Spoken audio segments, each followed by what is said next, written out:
Assalamualaikum warahmatullahi wabarakatuh. Halo teman-teman semuanya, pada kesempatan ini kami akan melaksanakan podcast, di mana kami di sini juga akan mengerjakan sebuah tugas, yaitu mengenai mata kuliah politik pertanian. Untuk podcast kali ini kami akan membahas mengenai film dengan judul Tanah Moyangku. Nah, film ini jujur sekali ya, merupakan film yang sangat bagus dan patut untuk kita renungi dan patut untuk kita bahas kali ini. Dimana pada film ini bukan hanya mengenai film yang akan dibahas, tapi kita juga akan membahas mengenai kebijakan-kebijakan yang berlaku di negara kita, yaitu negara Indonesia. Tentunya Indonesia ya. Nah, pada video ini juga kami akan menambahkan suatu opini dan refleksi yang akan kami diskusikan untuk memenuhi mata kuliah kami. Nah, langsung saja ya, tanpa mengurangi waktu. Untuk pembahasan yang pertama kita akan membahas mengenai ringkasan film. Nah, menurut Ceraras, bagaimana ringkasan film dari film tersebut? Baik, terima kasih. Jadi untuk film Tanah Moyangku ini menceritakan tentang masyarakat adat di beberapa daerah yang lahannya diambil alih oleh perusahaan-perusahaan besar. Seperti contohnya ada perusahaan kelapa sawit, lalu ada tambang dan pengembangan infrastruktur. Padahal tanah-tanah itu dikelola turun-temurun oleh masyarakat tersebut, tapi mereka tidak punya surat kepemilikan lahan. Jadi mereka tidak ada hak untuk tidak punya hak untuk menguasai tanah tersebut. Bahkan dalam film tersebut juga bukan sekadar menceritakan Tentang konflik tersebut ya. Bahkan di film tersebut juga ada sampai ke banyak masyarakat adat yang kehilangan akses air, di mana karena sungainya kotor sehingga masyarakat tersebut kesulitan dalam mencari air tersebut. Iya, betul sekali ya. Karena memang secara garis besarnya itu dari filmnya itu berupa konflik. Nah, dari konflik itu mungkin menurut Kak Randy bagaimana? Baik, menurut pendapat saya konflik ini antara pihak masyarakat yang secara turun-temurun memiliki lahan atau memiliki akses terhadap lahan yang dimilikinya, kemudian lahan tersebut secara tidak langsung diakui oleh beberapa pihak yang mengatasnamakan bahwa mereka itu memiliki hak atas lahan tersebut. Tentunya ini sangat menjadi sebuah problem yang sangat panas banget ya.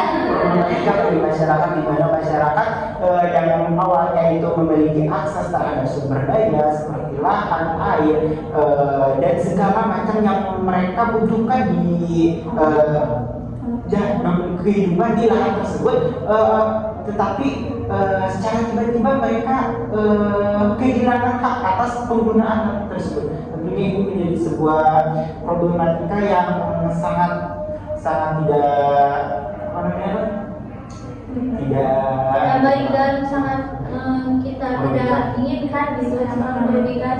Karena kan di film juga ada beberapa oknum yang memang menurut kami itu benar ya, mereka itu menuntut keadilan, tapi cuman ada beberapa pihak juga yang menyalahkannya, terutama dari perusahaan-perusahaan yang memang telah menguasai sebagian dari lahan adat tersebut. Ada lagi yang mau berpandangan mengenai film tersebut? Barangkali menurut saya filmnya cukup bagus ya. Iya, bagus. Karena disertai dengan bukti-bukti dan kejadian-kejadian itu nyata gitu.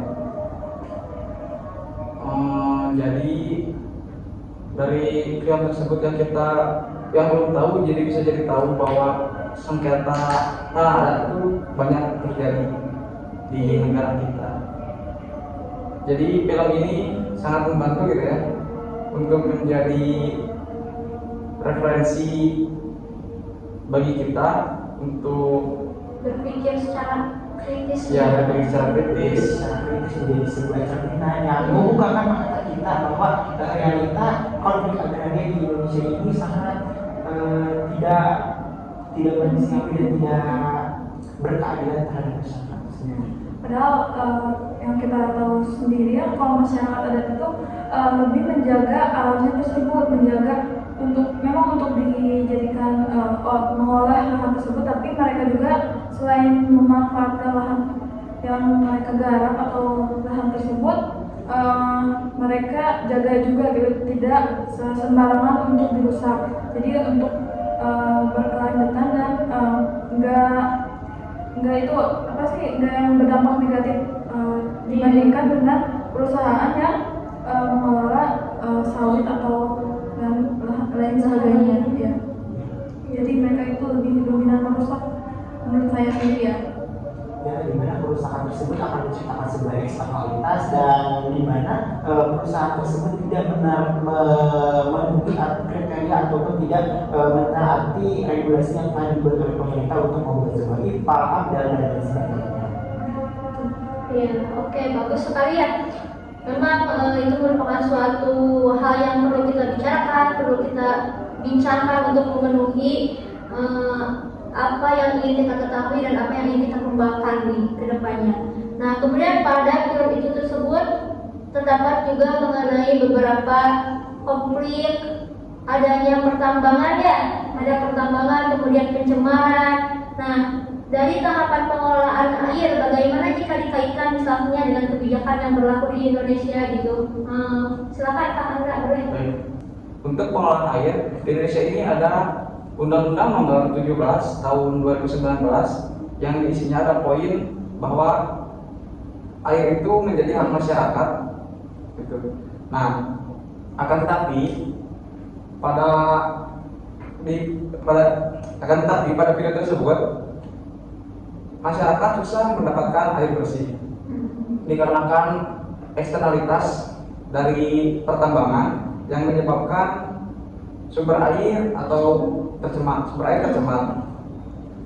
Oleh karena itu sebetulnya regulasinya pasti sudah ada untuk perusahaan atau pertambangan atau apapun itu untuk mengelola limbah ataupun pembuangannya itu sudah diatur. Akan tetapi pada realitanya itu masih belum bisa direalisasikan. Secara terstruktur belum ada ya. Karena buktinya kan masyarakat masih susah untuk mencari air bersih karena sumber airnya tercemar. Maka dari itu butuh pengawasan lebih lanjut agar peraturan-peraturan tersebut bisa direalisasikan dengan baik sehingga eksternalitas negatif dapat dikurangi serta dapat dihilangkan. Iya.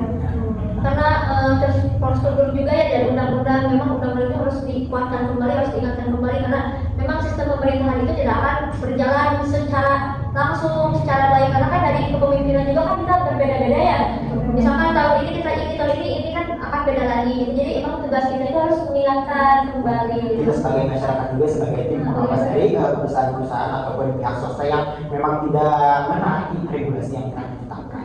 Dan selain itu saya juga berharap bahwa pihak-pihak swasta atau perusahaan ini memberikan sebuah kompensasi kepada masyarakat atas dampak yang memang mereka timbulkan, sehingga eksternalitas yang ditimbulkan ini menjadi sedikit berkurang dan masyarakat tidak berdampak dan tidak sangat dirugikan oleh terjadinya fenomena ini. Ya, saya setuju sama Kang Randy. Menurut saya juga peran pemerintah di sini sangat penting ya dalam menengahi kejadian tersebut. Pemerintah harus bisa memberi sanksi yang tegas bagi pelaku yang melakukan kerugian bagi pihak lainnya, dan masyarakat yang dirugikan harus bisa mendapat kompensasi dari pihak swasta yang sudah berbuat seperti itu. Jadi untuk itu peran pemerintah di sini dalam menengahi hal tersebut itu sangat penting dan dibutuhkan gitu menurut saya. Iya betul sekali ya. Karena memang ya dari tadi juga kan dari yang pertama dari ringkasan film, kemudian dari pengolahan air, dari konflik itu juga sangat berpengaruh sekali ya, jelas gitu. Karena dari tadi juga jelas sudah membahas mengenai apa tadi pencemarannya juga itu telah dibahas. Dan langsung saja ke pembahasan selanjutnya. Oke, untuk selanjutnya kami akan membahas mengenai kebijakan-kebijakan nih. Karena kan di film juga ada beberapa tanah adat itu bisa diambil alih karena memang tidak ada sertifikat tanahnya. Kemudian ada beberapa perusahaan juga yang merasa bahwa tanahnya itu memang milik mereka karena mereka mempunyai bukti dari sertifikat tanah tersebut. Padahal kan tanah ini awal mulanya itu dari beberapa penjajah jam datang gitu ya. Jam datang, kemudian penjajahan tersebut menanam tanaman tersebut, kemudian si tanaman tersebut itu dikelola, kemudian diolah kembali oleh masyarakat, namun karena beberapa oknum yang mempunyai kekuasaan tinggi dan mengambil tanah tersebut. Nah, untuk Kang Randy, bagaimana mengenai kebijakan di atas kertas? Menurut pendapat saya, sebelum kita memulai pembicaraan kebijakan dan dokumentasi atau pemberkasan dari agraria ini, kita harus melihat awal mula dari pemberkasan atau dokumentasi yang harus dimiliki oleh setiap masyarakat. Di mana pada masa pemerintahan Hindia Belanda, pas penjajahan Belanda ke Indonesia, itu menerapkan sebuah regulasi di mana yang bernama regulasi domain factoring, di mana setiap tanah yang tidak dikuasai atau tidak dimiliki oleh masyarakat itu secara terbukti gitu, itu maka akan dimiliki secara legal oleh negara. Dengan demikian tanah-tanah yang tidak bisa dibuktikan secara kepemilikannya lewat sertifikat, lewat pemberkasan itu sebagai dan lain sebagainya, itu maka hal tersebut menjadi sebuah milik negara. Baik, karena kan pada realitanya masyarakat adat tidak menggunakan surat-surat itu sebagai bukti kepemilikan. Jadi budaya kita seperti itu. Ya. Ya, memang betul. Di mana masyarakat pada saat itu hanya menggunakan batas-batas yang telah dibuat oleh alam seperti saluran irigasi, kemudian sungai, pohon, dan lain sebagainya untuk batas-batas atau patok-patok tanda bahwa lahan itu milik mereka sendiri. Tetapi dengan adanya domain factoring ini, hal tersebut tidak dapat diakui dan tidak dapat menjadi sebuah dokumen yang sah yang dapat membuktikan bahwa keberadaan tersebut dari masyarakat. Itu menjadi sebuah tantangan utama dari kebijakan tersebut. Betul sekali. Padahal kan ketika saya melihat di film tersebut, masyarakat itu sangat erat, kemudian sangat giat sekali, sangat kompak sekali. Bahkan mereka itu ketika seorang yang mempunyai lahannya cukup luas, mereka itu dengan senang hati untuk membagikan lahannya tersebut kepada teman-teman dari masyarakat yang lainnya. Itu ada yang dibuat menjadi menjadi rumah ya. Kemudian ada lahan pertanian juga dibagi-bagi. Jadi mereka itu sangat kompak sekali gitu. Jadi wajar sekali ya jika misalkan ada pihak luar yang menentang, pasti mereka akan marah sekali gitu, secara tidak langsung kehidupan mereka dan kebiasaan mereka, kemudian sumber dari kehidupan, kekayaan, kemudian sumber dari buat penghasilan juga kan terganggu sekali gitu ya. Nah, memang sangat bagus sekali ya dari film Tanah Moyangku ini. Kemudian untuk pembahasan selanjutnya dari refleksi dan rekomendasinya, mungkin barangkali ada yang mau bertanggapan? Menurut saya ada beberapa refleksi dari dokumenter film tersebut yang bisa kita terapkan, khususnya di negara kita sendiri ya, di Indonesia. Yang pertama itu bagi masyarakat adat, khususnya di Indonesia, tanah itu bukan sekedar aset, tapi sama yang tadi Cenida sebutkan, betul, tanah yang dimiliki masyarakat adat itu menjadi sumber penghidupan atau sumber ruang hidup yang mereka gunakan untuk keluarga mereka, kebutuhan mereka sehari-hari, dan lain sebagainya. Itu bisa jadi refleksi kita bahwa jangan terlalu memikirkan mengenai profit atau keuntungan saja untuk pihak swasta, khususnya bagi pemerintah sendiri ya, jangan terlalu egois ya betul. Jadi tidak melihat masyarakat yang adat yang kesulitan gitu.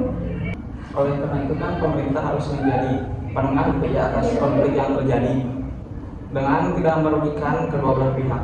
Iya, jadi mungkin kalau menurut saya jika misalkan dari suatu lahan itu emang sudah hak milik orang lain, setidaknya masyarakat yang telah dirugikan atau yang diambil lahannya tersebut itu diganti kembali dengan pemerintah gitu, dengan misalkan dengan program baru, kemudian dengan lahan baru atau dengan fasilitas baru yang misalkan bisa memenuhi tetap kehidupan mereka dan kebutuhan mereka gitu mungkin ya. Iya, setidaknya juga mengurangi luka atas kehilangan.